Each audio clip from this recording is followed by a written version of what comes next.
Patriots Ravens. Lamar Jackson and the Ravens put the Pats in a 17-0 hole early in 137-20. Seemingly legendary New England defense faced its toughest test and failed, yielding over 200 yards rushing and not forcing Jackson to commit any turnovers. The Pats offense looked pedestrian overall. Pablo, both teams have reached the midpoint of their seasons in control of their respective divisions, but did this game tell you more about the Patriots or the Ravens? I think it told me more about the Patriots, and it told me specifically that this team and this quarterback is a singularly terrible matchup for these Patriots, as historic as that defense is. Now, it is true the Patriots had not played any great teams before this one. It is true that their hollow spot in the defense is the run game.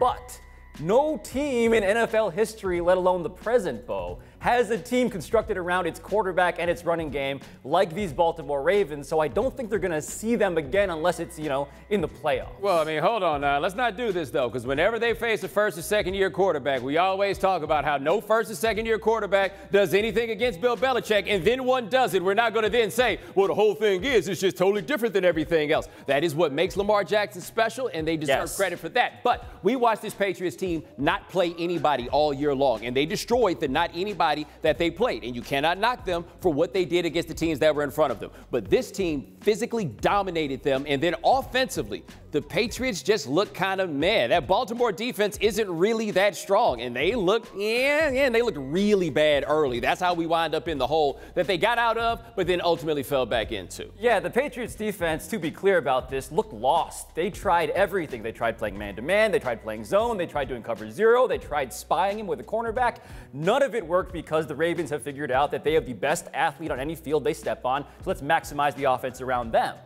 But when you talk about the Patriots offense, you're really talking about Tom Brady. And it does feel like if the defense is not as good as we've seen, somewhere close to it, then I do agree game managing Tom Brady is going to be an issue going forward. Well, what I feel like happened in this game was they did okay when they ran the ball, but when you get down 17-0, you're not able to run the ball that much. And we saw those Tom Brady errant passes. The line is not good, and he doesn't move well, at least as well as he did when he was younger, back there in the pocket while they're trying to get these things figured out. So if they wind up in a game where they need to come back from being down a bunch of points, is that guy going to be able to do it? Now, to be fair, they were close to taking the lead at the end of the first half before Edelman wound up giving up the ball, but the second half was still the second half.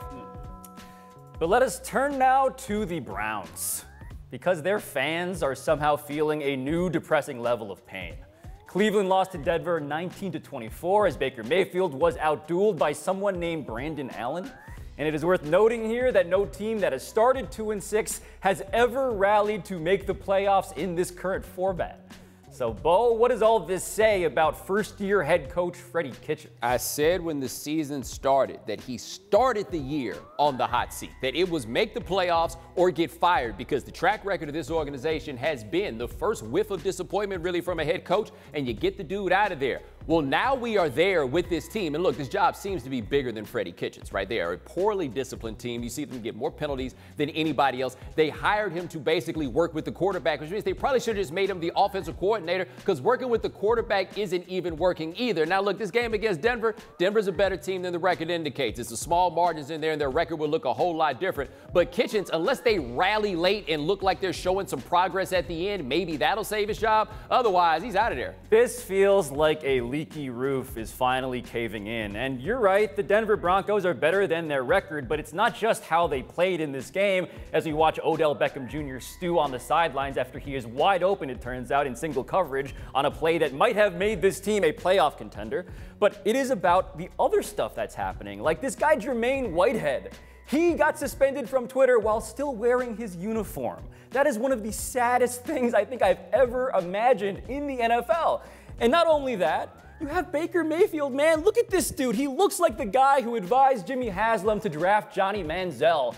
All of the optics around this team, they're embarrassing. Yeah, you're talking about the optics of Baker Mayfield. How about let's get to the fact that he's not good, right? All this other stuff that you're talking about around it, all of this gets fixed if they are a better football team. Everything that you listed there is secondary. In fact, this is an offshoot of the fact that they are just not good, and they sold to everybody that this was the year that this team was going to be able to turn the corner. This is the year that this team was going to be good, and we didn't just say they were going to start being good. Hell no, man. We said they were going to win the division. They are Super behind Bowl. the Steelers with Mason Rudolph and some dude named Duck out there playing quarterback. Odell Beckham Jr. has not scored a touchdown since week 2. He has 4 red zone targets.